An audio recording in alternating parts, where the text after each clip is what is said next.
Il répondit, oui, je viens pour offrir un sacrifice à l'Éternel. Sanctifiez-vous et venez avec moi au sacrifice. Il fit aussi sanctifier Isaïe et ses fils, et il les invita au sacrifice. Lorsqu'ils entrèrent, il s'est dit, envoya Eliab. Certainement, loin de l'Éternel est ici devant lui. Et l'Éternel dit à Samuel, ne prends point garde à son apparence et à la hauteur de sa taille, car je l'ai rejeté. L'Éternel ne considère pas ce que l'homme considère. L'homme regarde à ce qui frappe les yeux, mais l'Éternel regarde au cœur. Isaïe appela Abinadab et le fit passer devant Samuel. Samuel dit, l'Éternel n'a pas non plus choisi celui-ci.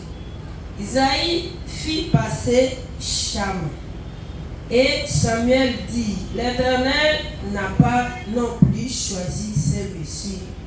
Isaïe fit passer ses 7 fils devant Samuel. Et Samuel dit à Isaïe, l'Éternel n'a choisi aucun d'eux. Puis Samuel dit à Isaïe, sont cela tous tes fils? Et il répondit, il reste encore le plus jeune, mais il fait perdre le brebis. Alors Samuel dit à Isaïe, envoie-le chercher, car nous ne nous placerons pas avant qu'il ne soit venu. Isaïe l'envoya chercher. Or, il était blanc, avec de beaux yeux et une belle figure. L'Éternel dit à Samuel, lève-toi, où est le car c'est lui. Samuel prit la corne d'huile et loignit au milieu de ses frères. L'Esprit de l'Éternel saisit David à partir de ce jour. Dans la suite, Samuel se leva et s'en alla à Rama. Amen. Amen. Amen. Amen. Quand je suis en train de lire ce texte, quand je lis vers la fin, je dis, l'Éternel dit à Samuel, lève-toi, où est le car celui? Samuel prit la corne d'huile et loignit au milieu de ses frères. Au milieu de ses frères. Ça me rappelle Joseph. Bien aimé, si tu es ici, tu es le cadet. Tu as encore une grâce particulière. Quand nous voyons comment Joseph le petit a été élevé, celui qui était minimisé, nous voyons aussi David. Il était aussi là très loin. Le Seigneur aussi l'a élevé. Tu es cadet, tu as encore la chance. Tu as la chance à part d'autres chances que tu as. Amen. Amen. Nous venons de lire notre texte. Et le thème d'aujourd'hui est intitulé c'est toi qui seras ouais. Dis à ton voisin, c'est toi qui seras ouais. C'est toi qui seras ouais. Amen. Amen. C'est toi qui seras ouais parmi les autres. C'est toi qui seras ouais, mais tu n'es pas informé. C'est toi qui seras ouais, mais tu n'en sais rien. Tu as une surprise que tu ne connais pas. Tu seras ouais. Et quand tu seras ouais, la cérémonie peut commencer sans toi. Mais la cérémonie ne peut pas finir avant que toi tu ne te présentes. Tu seras ouais, la cérémonie va t'attendre. Tu ne seras pas là quand la cérémonie va commencer. Puisque cette onction ne dépend pas de toi. Cette onction dépend de Dieu. Cette onction dépend de Dieu. Amen. Amen. Amen. Amen. Amen. Puisque c'est toi qui es à l'honneur. Comment l'onction, la cérémonie va finir alors que toi tu n'es pas là, toi qui seras loin.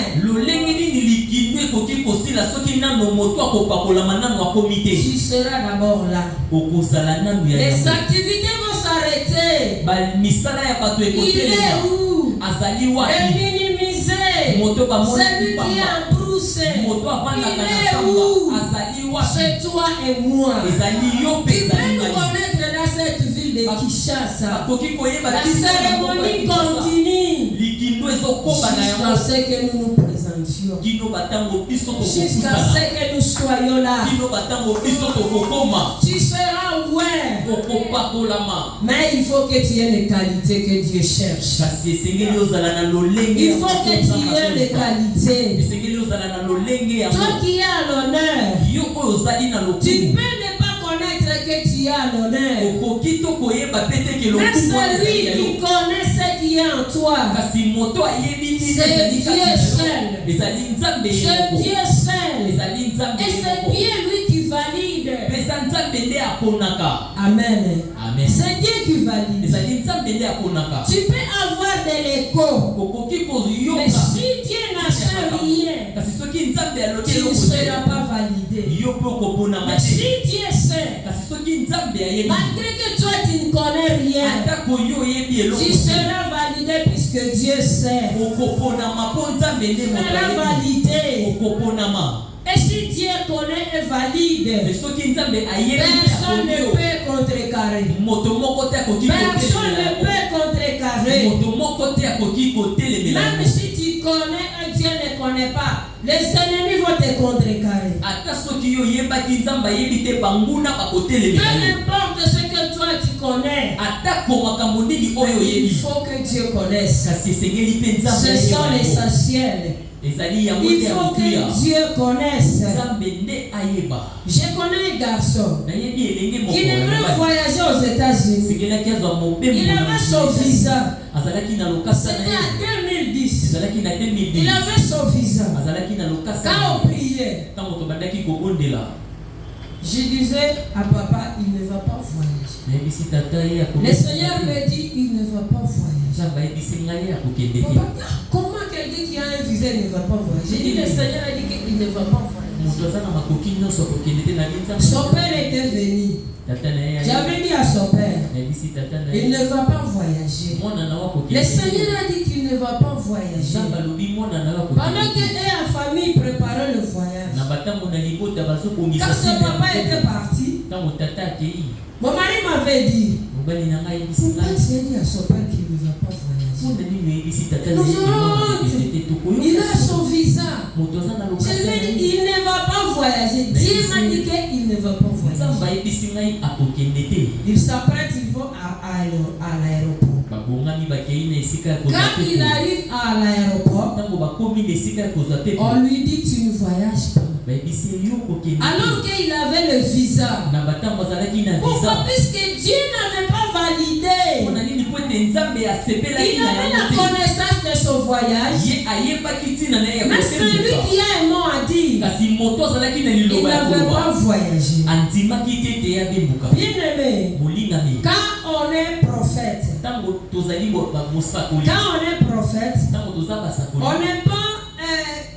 on est content puisque ce que Dieu dit s'est accompli. Malgré que c'est mauvais pour celui qui va l'accueillir, mais on est content quand le Seigneur te justifie. Tu peux croire que quelqu'un t'en veut. Il ne t'en veut pas. Mais on est fier quand le Seigneur accomplit ce qu'il a dit.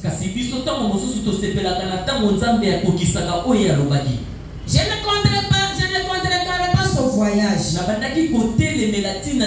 Mais j'étais contente puisque le Seigneur a accompli ce qu'il avait dit. Puisque quand le Seigneur n'accomplit pas, quelque part on se culpabilise. Ah, Seigneur, c'est quoi? Mais je veux seulement dire que le Seigneur, quand il valide, c'est tout. Quand il valide, c'est tout. Ce que je veux nous dire, c'est Dieu qui connaît notre demain. Et il nous voit dans ce demain. Tu peux ne pas connaître ton demain. D'ailleurs, tu ne connais pas ton demain. Mais Dieu connaît. Même si tu souffres aujourd'hui, Dieu ne te voit pas dans ce que tu vis aujourd'hui. Il voit ton demain. Dieu voit ton demain. C'est pourquoi la Bible nous dit, heureux-vous qui avez fait, dans Luc 6:21. Heureux-vous qui avez fait maintenant, car vous serez rassasiés. Heureux-vous qui pleurez maintenant, car vous serez dans la joie. Amen. Amen. Même quand nous lisons dans Matthieu 5, verset 4, on dit heureux les affligés, car ils seront consolés. Dieu voit ce que nous ne voyons pas. C'est pour cela que quand tu souffres aujourd'hui, Dieu ne te voit pas dans la souffrance d'aujourd'hui.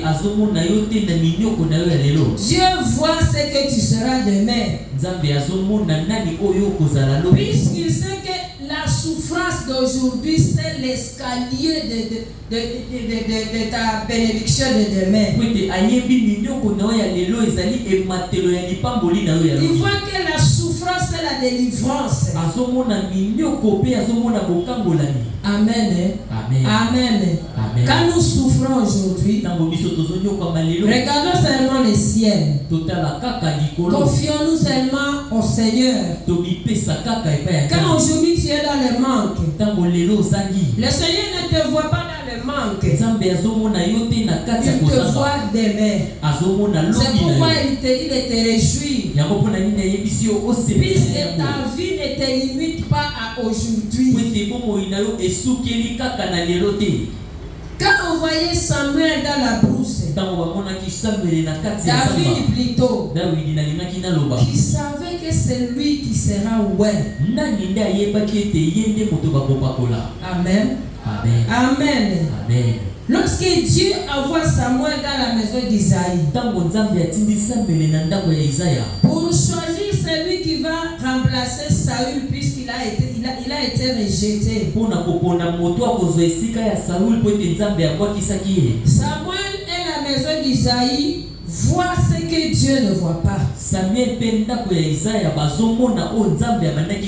Ils ont vu ce que Dieu ne voit pas.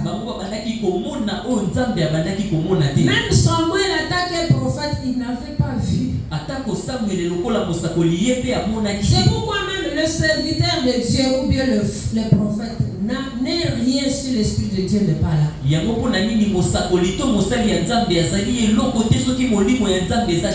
prophète ou bien il est serviteur si l'Esprit de Dieu est là. Samuel aussi n'a rien vu. Si longtemps que l'Esprit de Dieu ne l'a pas saisi, il n'a rien vu. Il n'a rien vu. L'Éternel dit à Samuel, quand cesseras-tu de pleurer sur Saül? Je le rejetai afin qu'il ne règne plus sur Israël. C'est alors il lui dit, remplis ta corne d'huile et va. Je t'enverrai chez Isaïe, Bethléemite, car je vis parmi ses fils celui que je désire pour roi. Amen. Amen. Amen. Amen. On peut ne pas te voir. Mais il y a quelqu'un qui te voit. Il y a quelqu'un qui te voit. Et c'est lui qui te voit. Il va conduire celui qui ne te voit pas à te voir. Ça me rappelle un témoignage. On nous avait donné un témoignage qu'une jeune fille faisait la protocole quelque part. Elle était borgne.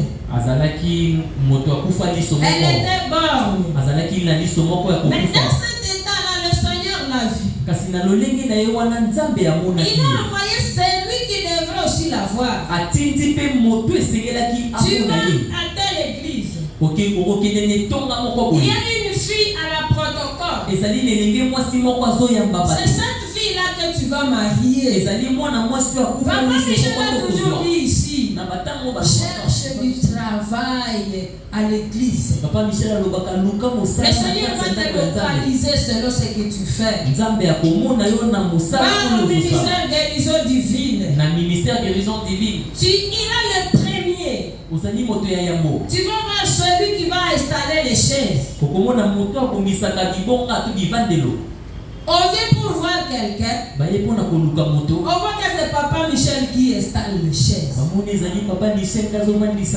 Va voir celui qui installe les chaises. Et aussi, il faut être ponctuel à l'œuvre de Dieu.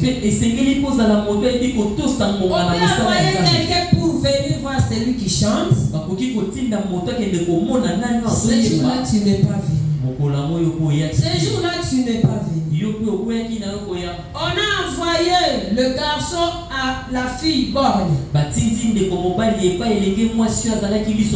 Quand c'était Dieu qui l'a envoyé, il a vu sa future épouse. Il n'a même plus vu l'œil là qu'il ne voyait pas. Puisque c'est Dieu qui l'a envoyé. Quand Dieu envoie quelqu'un, peu importe aussi tes défauts, le Seigneur va faire ces défauts-là comme des ornements. Amen. Amen. L'Éternel dit à Samuel, quand cesseras-tu de pleurer sur Saül? Je l'ai rejeté. Nous voyons que Dieu a attendu que Samuel cesse de pleurer. Il a attendu qu'il cesse de pleurer. Quand nous pleurons, pendant que tu pleures, tu ne peux rien voir. Tu ne peux rien écouter. Tu ne peux pas avoir de révélations. Tu ne peux pas avoir des signaux de Dieu. Tu pleures, tu murmures. L'Éternel doit attendre que tu sois calme pour que tu puisses voir sa main, pour qu'il puisse t'envoyer quelque part. Il n'a pas envoyé Samuel pendant les pleurs. Il a attendu qu'il se ressaisisse. Il y a beaucoup de bénédictions que nous perdons, puisqu'à chaque instant tu murmures. À chaque instant tu regardes les autres. À chaque instant tu regardes les autres. Tu murmures en toi.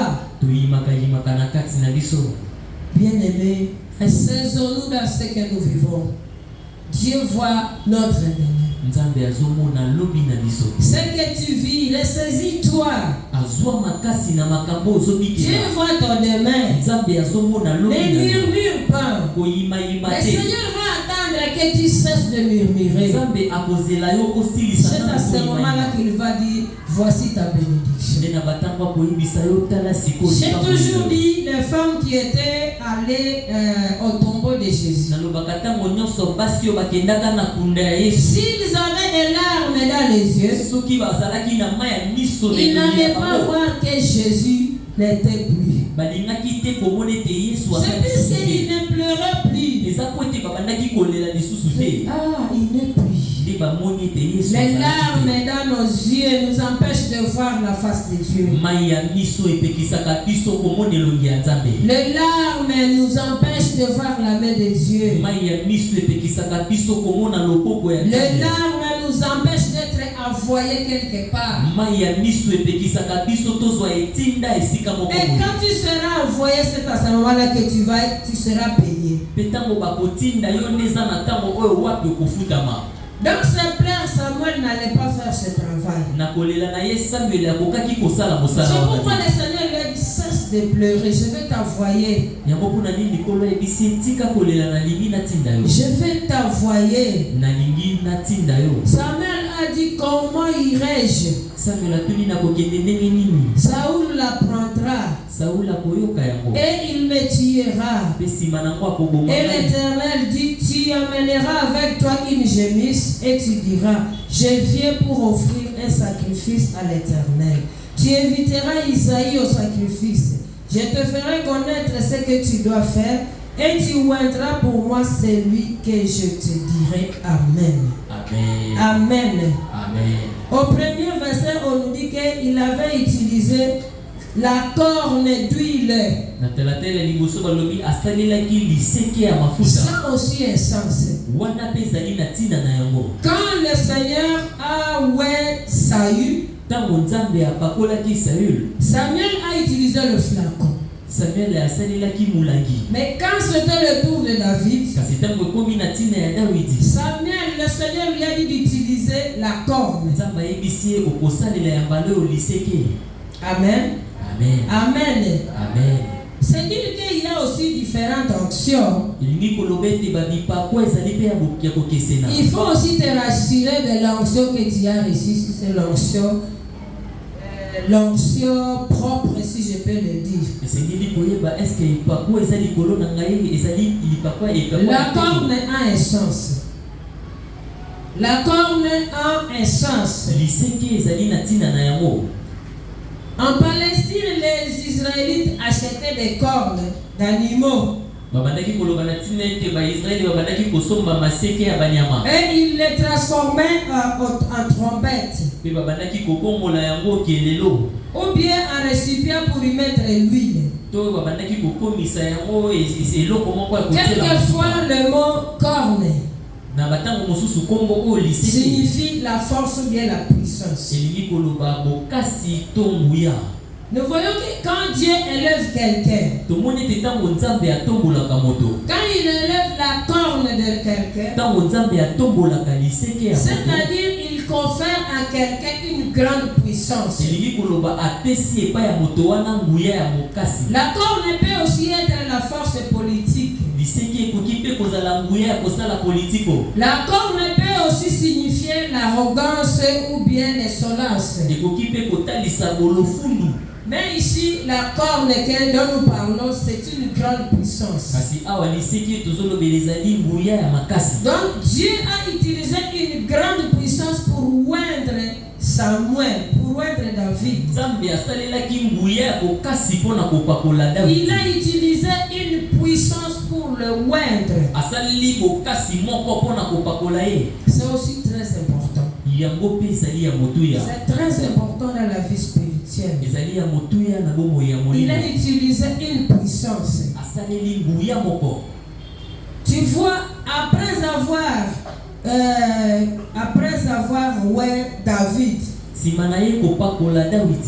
David n'a pas commencé son travail de roi immédiatement. David est rentré à la brousse. Il a continué avec son travail de paître les brebis. Alors qu'il était déjà oué. C'est pourquoi bien-aimés, ne nous dérangeons pas. Parfois le Seigneur dit je te bénis. Ne croyons pas que tu vas avoir la bénédiction instantanément. Moi je me suis toujours dit ceci. Quand le Seigneur dit je te bénis, tu étais placé ici, c'est que tu vas rentrer en arrière. Tu vas d'abord rentrer en arrière. Et c'est là où le Seigneur va t'arracher pour te bénir. Quand il te dit je te bénis, ne t'attends pas directement à la bénédiction. Attends-toi d'abord au contraire de cette bénédiction. Le Seigneur peut te dire que je te bénis. À un moment donné, tu peux voir même ce qui était dans la main glisse. Tu te dis, quelle sorte de bénédiction? Pour que tu puisses sentir que le Seigneur t'a béni, il faut que tu te vois au bout de tes forces. Et c'est là où le Seigneur va t'arracher pour te bénir.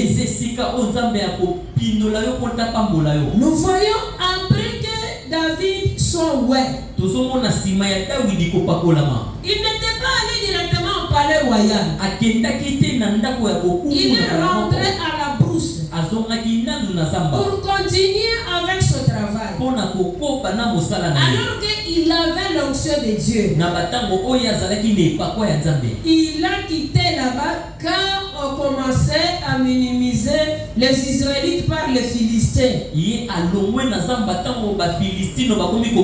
Quand Goliath commence à combattre les Philistins, les Israélites, il avait déjà l'onction de Dieu. Il avait déjà la puissance et la force. C'est pourquoi il a pu se pointer chez David. Ce que tu as, c'est que le Seigneur t'a déjà donné, c'est caché à toi. Personne ne voit pas ça. Tu vas le voir quand tu seras devant l'obstacle. Tu vas voir tes capacités quand tu seras devant l'obstacle. Tu peux aller passer le test. Tu n'as rien dans ta tête, mais tu sauras quand tu vas répondre aux questions. C'est à ce moment-là que tu vas dire, il y a quelque chose en moi. Nous ne nous connaissons pas. Nous ne nous connaissons pas. On a toujours dit que quand Dieu donne la vision, il donne aussi la provision. Je me rappelle quand on avait fait la première sortie du ministère, c'était à Lemba. Que son âme repose à paix, pasteur Jean. C'est bien lui qui avait préparé pour moi la première prédication. Il avait préparé pour moi la première prédication. Et comme le Seigneur ne peut pas dire que je suis pasteur sans qu'il mette quelque chose en moi, voilà que je commence à prêcher sans que pasteur Djambou soit là. Tu as tes potentiels.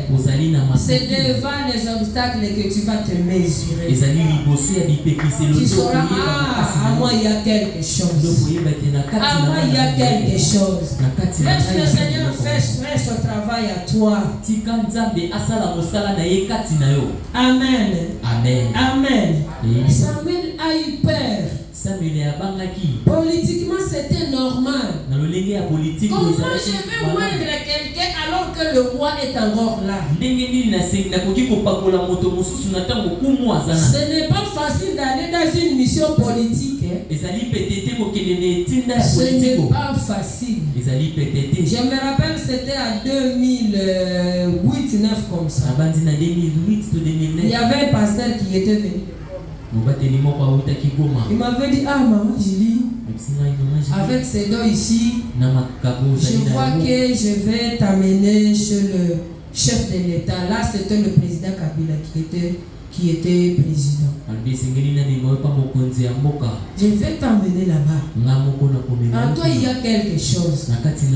Je lui avais dit, je vais d'abord prier. Quand j'ai prié, prié, le Seigneur m'avait dit ce n'est pas encore le moment. Ce n'est pas encore le moment. Ne fais pas des histoires par sentiment. Fais des histoires car Dieu a dit. Et quand Dieu a dit, peu importe les obstacles, tu vas les franchir. Puisque Dieu a dit. Dieu envoie Samuel pendant que le roi soit là. Tu vas chez Isaïe. Tu vas oindre celui de mon cœur. Il a voulu hésiter. Mais comme il savait que c'est une mission divine, il était parti. Et celui qui l'a accompagné a fini son travail. Il a fini son travail sans problème. Dans ce que nous faisons, ne craignons pas les hommes. Faites ce que Dieu dit de faire. Même si on va te critiquer, même si on va t'insulter, même si on va se séparer de toi, fais ce que Dieu dit de faire. Amen. Amen. Dans la mission de Dieu, quand nous craignons les queues du raton, nous n'allons pas aboutir. Nous n'allons pas aboutir. Quand nous voulons satisfaire les hommes, pas Dieu, nous n'allons pas plaire à Dieu. Samuel n'a pas été sentimental. Il a fait ce que Dieu lui a dit de faire. Peu importe le résultat de ce qu'il a fait. Dans la mission de Dieu, on nous critique. Dans la mission de Dieu, on nous méprise. On ne voit pas Dieu qui t'utilise, mais on te voit toi. Et on s'acharne sur toi. Regarde seulement ta mission. Regarde seulement ta mission. Au verset 6 et 7, la Bible nous dit, lorsqu'ils entrèrent, il s'est dit, envoya Eliab. Certainement, l'oeil de l'Éternel s'est ici devant lui. Et l'Éternel dit à Samuel, ne prends pas garde à son apparence et à la hauteur de sa taille, car je l'ai rejeté. L'Éternel ne considère pas ce que l'homme considère. L'homme regarde à ce qui frappe les yeux, mais l'Éternel regarde au cœur. Amen. Amen. Amen. Quand on a vu Eliab, puisqu'il était grand et élancé, on a cru que celui. On a cru que celui. Ce n'était pas lui. Pour te bénir, le Seigneur n'a pas besoin de ta taille. Pour te bénir, le Seigneur n'a pas besoin de ta race. Pour te bénir, le Seigneur n'a pas besoin de tes capacités intellectuelles. Pour te bénir, le Seigneur n'a pas besoin de ta teinture. Il a besoin de ton cœur. Il a besoin de ton cœur. Amen. Amen. L'Éternel a besoin de ton cœur pour faire ce qu'il veut. Quand nous lisons dans la Bible, dans le Nouveau Testament, là où on dit qui est le plus grand, c'est Jésus qui avait posé cette question. Qui est le plus grand?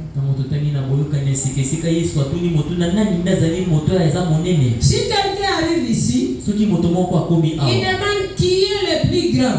Il va donner le cadeau. Qui est le plus grand? Nous allons voir l'âge. On va regarder l'âge. On va regarder le niveau d'études. On va regarder les formations faites. On va regarder les expériences. On va se recourir au curriculum vitae. Dieu n'a pas besoin de ton curriculum vitae. Il a besoin de ton cœur. Quand Jésus a dit qui est le plus grand, je crois que ses disciples se sont apprêtés, les gens qui étaient bien âgés. Quand Dieu il cherche le plus grand, il regarde et il voit les petits enfants. Il dit, il faut être comme le petit enfant. Il faut être comme le petit enfant. Tu peux l'énerver, directement il va oublier. C'est comme dans nos maisons. Quand l'enfant fait une faute, tu peux le gifler. Papa. 5 minutes c'est beaucoup. Il vient, maman, il vient souriant. Maman, tu dis, oh, regarde cet enfant, je viens de le frapper. Pour lui, il a oublié. Ce sont les plus grands pour Dieu. Il faut être comme les petits enfants. Quand on est enfant, on ne peut pas croire qu'un jour on peut dormir sans manger. Tu es à l'extérieur, tu joues. Tu te donnes quand on te dit tu vas dormir. J'ai toujours donné l'histoire d'un de mes enfants. C'est 22h, on n'a pas encore mangé. Et exactement, c'était elle. Elle vient d'Assa. Maman, nous allons dormir sans manger. Tu vois, ce qu'elle fait, ça ne reflète même pas ce qu'elle vit. Est-ce qu'on peut venir à Dassa? On va dormir sans manger, puisqu'elle sait qu'on va manger. Amen. Amen. Il faut être comme un petit enfant. Devant un problème, il n'a pas de soucis. Il n'a pas de soucis. C'est ça Dieu. Pour te choisir. Il ne voit pas ce que nous les hommes nous voyons. Il ne voit pas ça. Il voit le cœur. Il voit celui qui ressemble aux enfants. Jésus a vu celui qui ressemblait aux enfants. Même à Ésaïe 55:8. La Bible nous dit, mes pensées ne sont pas vos pensées, mes voix ne sont pas vos voix. Autant les cieux sont élevés au-dessus de la terre, autant mes voix sont élevées au-dessus de vos voix, et mes pensées au-dessus de vos pensées. Quand Dieu regarde, il ne regarde pas ce que nous voyons. Il n'a pas regardé la taille d'Eliab pour le choisir. Il n'a pas regardé la masse d'Eliab pour le choisir. Il a vu la capacité qui était à Eliab. Il l'a rejeté, il l'a déclassé. Au verset 8 jusqu'à 10, Isaïe appela Abinadab et le fit passer devant Samuel. Et Samuel dit, l'Éternel n'a pas non plus choisi celui-ci. Isaïe fit passer Shama. Et Samuel dit, l'Éternel n'a pas non plus choisi celui-ci. Isaïe fit passer ses 7 fils devant Samuel. Et Samuel dit à Isaïe, l'Éternel n'a choisi qu'aucun d'eux. Amen. La cérémonie continue. Puisque tu n'es pas là. David n'était pas là. David n'était pas là. On vient de faire passer tous les enfants. Les gros, les grands, les élancés, tout le monde. Dieu les a rejetés. Dieu les a rejetés. Ne te sous-estime pas. Dieu te connaît. Dieu te voit. Même si aujourd'hui les garçons ne te voient pas. Même si aujourd'hui l'argent n'est pas là. Dieu ne te voit pas ce que tu es aujourd'hui. Dieu voit ton aimé. Dieu voit ton aimé. C'est pourquoi il te dit de te réjouir. puisqu'il voit ton aimé. Il voit ton aimé. Il savait que c'est lui qui était en brousse. Donc le minimiser. Il est à brousse. Il est aussi derrière les autres. C'est celui-là que Dieu voyait. C'est celui-là que Dieu voyait. Dieu ne voit pas ce que nous voyons. Dieu ne voit pas ce que nous voyons. Même si tu portes les babouches, viens à l'église. Viens à l'église. Même si tu portes les madovoles, viens à l'église. Dieu te voit là ce que tu es. Dieu te voit là ce que tu es. Amen. Amen. Amen. Amen. Ne nous sous-estimons pas. Chacun a sa valeur devant Dieu. Chacun a sa valeur devant Dieu. Puis Samuel dit à Isaïe, sans cela tous tes fils. Et il répondit, il reste encore le plus jeune, mais il fait perdre le brebis. Alors Samuel dit à Isaïe, envoie les chercher, car nous ne nous placerons pas avant qu'il ne soit venu ici. Amen. Amen. Si Samuel avait déjà dit à Isaïe sa mission, et que les Binga viennent de passer, peut-être Samuel, Isaïe intérieurement, il se disait, la royauté n'est plus dans ma maison. La royauté n'est plus dans ma maison. Comme les gens en qui je plaçais ma confiance, même elle n'est pas repérée. La royauté n'est plus dans ma maison. Peut-être nous disons, j'ai les cheveux blanches. Quand est-ce que j'aurai de l'argent? Si tu as écrit que tu en auras, tu en auras. Ta finance ne dépend pas des hommes. Ta finance ne dépend pas des gens. Ta bénédiction ne dépend pas des gens. Mais ta bénédiction dépend de ce que le Seigneur a déjà écrit. Si ça ne dépendait pas du Seigneur,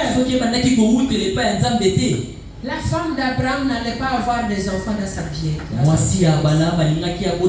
Puisque ça dépendait de Dieu. Dieu avait déjà dit que tu auras un fils. Même Abraham n'avait plus confiance. Il croyait que c'est le fils qui travaillait dans sa maison qui sera son héritier.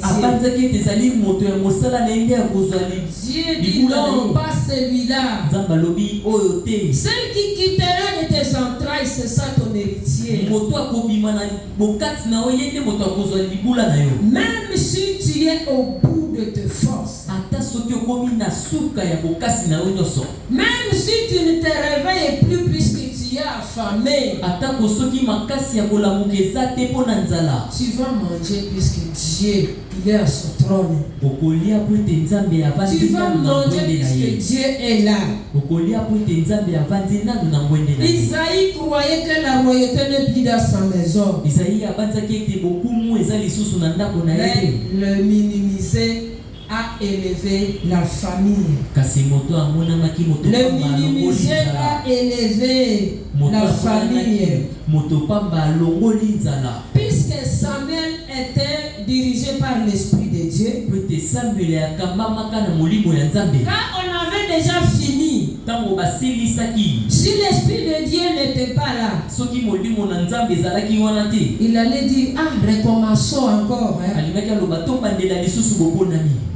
Comme ils sont là tous, recommençons, peut-être Dieu est là. Bien aimé, n'ayons pas l'habitude de demander à Dieu beaucoup de questions. Dieu te donne la réponse. Encore une fois, tu demandes même aux serviteurs de Dieu, est-ce que ça va arriver? Est-ce que ce que Dieu a dit, ça va arriver? Ça va arriver. Ça va arriver. Tu risques d'induire le serviteur de Dieu dans une faute. Quand Dieu dit, il a dit. Samuel n'a pas dit, comme il vient de passer, il n'est pas là. Il a continué à maintenir ce que Dieu a dit, que personne parmi se gère s'il n'est pas digne. Personne n'est pas digne. Il n'a pas dit comme les affaires sont finies, recommençons. Comme l'Esprit de Dieu était avec lui, il a dit, il n'y a plus d'autre. Il n'y a plus d'autre. Il y a un qui paie les brebis. C'est toi qui paie les brebis. Laisse ce qui passe passer. Toi qui paie les brebis, le Seigneur te voit. Il n'y a plus d'autre, c'est toi et moi. Il a dit, il reste encore le plus jeune, mais il fait paître les brebis. Quand on dit mais, c'est que tu ne remplis plus les conditions. Même si tu ne remplis plus les conditions, les mains des hommes ne pas le main de Dieu. Il a dit mais il fait paître les brebis.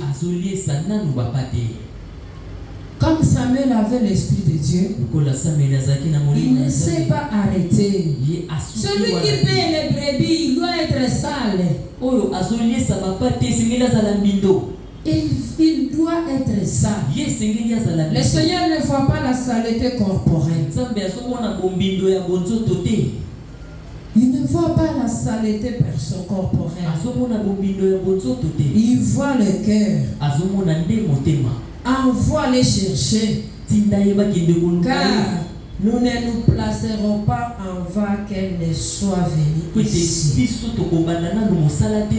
Nous ne nous placerons pas. On ne va pas se placer, on va t'attendre. La cérémonie peut commencer, mais elle ne va pas finir sans que tu sois là. Isaïe la voyait chercher.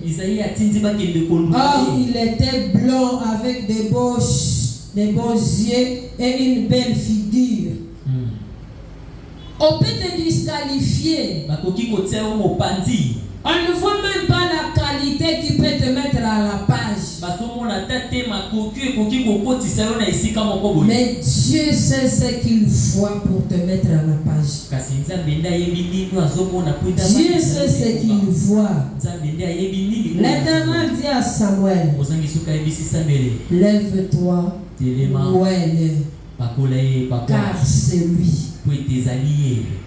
Lève-toi, car c'est lui. Ton temps et mon temps ne va pas passer. Peut-être on met entre parenthèses, on l'a lavé, on a fait quoi, même on a dit, car c'est lui. C'était un ordre. Dieu il va donner un ordre à quelqu'un. Et il va te voir puisque Dieu te voit. Puisque c'est celui-ci. Attends l'ordre qu'on va donner à celui que le Seigneur va montrer. Car le Seigneur va montrer. Il va exécuter l'ordre. Il va exécuter l'ordre. C'est nous qui voyons que $1000 ou bien $10,000 c'est beaucoup. Ceux qui en ont, quand le Seigneur dit donne ces $10,000 à tel, il va donner. Il va donner.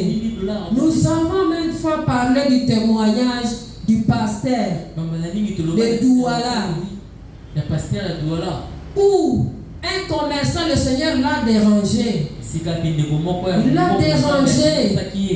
Va donner cet argent au propriétaire. La Bible nous dit que le témoignage nous dit que le pasteur avait donné $8,000 au Seigneur. Mais quand le Seigneur a secoué le commerçant, le commerçant est venu avec une enveloppe de $100,000. $100,000. Puisque Dieu a commandé, il a donné $100,000. Puisque Dieu a dit. Si Dieu veut, ce n'est pas impossible que nous ayons des montants que nous n'avons jamais touchés. Ce n'est pas impossible que Dieu fasse pour nous ce que nous n'avons jamais été. Quand Dieu signe seulement,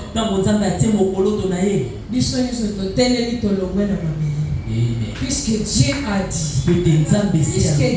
a dit, confions-nous à Dieu qui nous connaît. Confions-nous à Dieu qui connaît notre demain. Nous ne connaissons pas notre demain. Au 13e verset, Samuel prit la corne et loignit au milieu de ses frères. L'Esprit de l'Éternel saisit David à partir de ces jours. Et dans la suite, Samuel se leva et s'en alla à Rama. Il avait déjà fini son travail.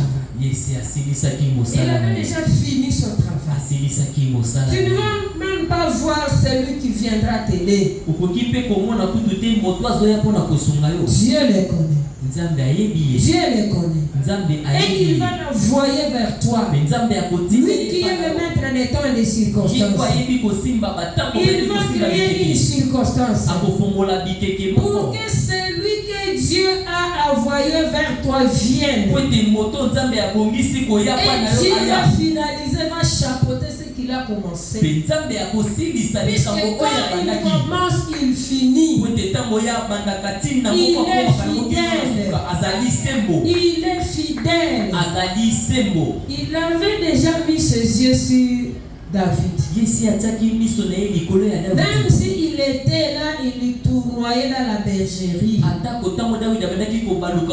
Il était avec lui. Même si tu tournes aujourd'hui dans ce que je ne sais pas, ce que Dieu a déjà dit, pour toi lui-même, il va tracer le foie pour que ça s'accomplisse. Seulement reste à ta poste. Reste à ton poste. Dieu seulement va accomplir ce qu'il a dit. De sa façon.